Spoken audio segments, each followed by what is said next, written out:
The Small Body Mapping Tool, or SBMT for short, makes it easier for users to find and use shape models and spacecraft data for small bodies.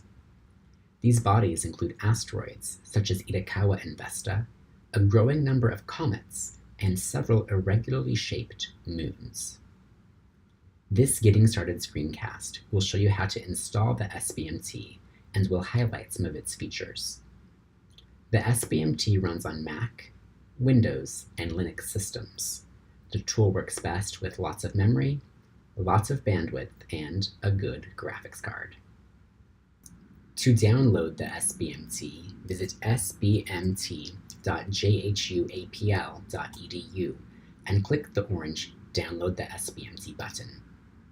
Choose the distribution that's right for your system. I'm on a Mac, and click to download. On a Mac, built-in Apple security measures may cause you to see an error message the first time you try to run the SBMT. Rest assured the SBMT is safe to run, and I will show you how to get around these issues.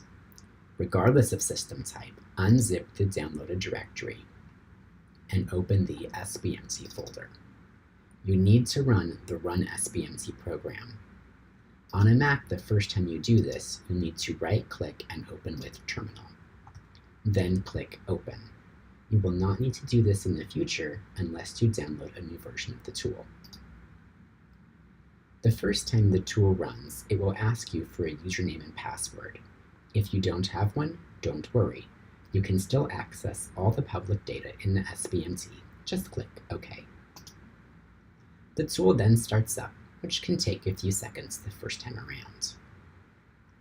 Once the tool opens, we'll see the asteroid Eros displayed by default. There's Eros. Let me resize this so we can see things more easily. Let's take a look at some of the features of the Small Body Mapping tool. The tool is organized into two panels, the Control panel at left and the Rendering panel at right. The Control panel lets you manipulate shape models in 3 dimensions, search for data, and perform data analysis and mapping tasks. In the Rendering panel, you can manipulate the shape model using your mouse, keyboard, or trackpad. As I mentioned earlier, Eros is displayed by default. You can choose a different body by clicking Body in the menu bar. The tool contains asteroids, comets, and moons organized by their planet.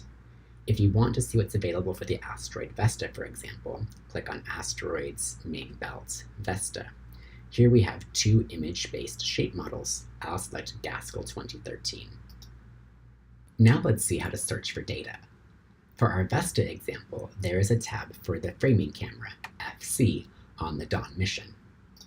You can search for data using many parameters. You can also search by location by clicking Select Region, selecting a region on the shape model, and then clicking Search. The tool then returns data, in this case images, that match your search parameters. You can then display the data directly on the shape model. Finally, let's explore the Structures tab and how it's used to map and characterize features on small bodies. The SBMT lets you draw 5 types of structures. As an example, I'll select circles from the Structures tab, zoom in closer, and map some craters. Click Edit to start, and then select 3 points on the rim of a crater. I could do this on a high-resolution shape model, which I would do for science, but I'm showing you this quickly on a low-resolution shape model. You can add information like labels for craters or other features so that you can keep track of what you're doing. The diameter, location, and other information is also saved and can be exported as a text file for analysis in other programs. This screencast has shown only a small fraction of what the Small Body Mapping tool can do. To learn more, check out the user manual and additional tutorials at our website, sbmt.jhuapl.edu.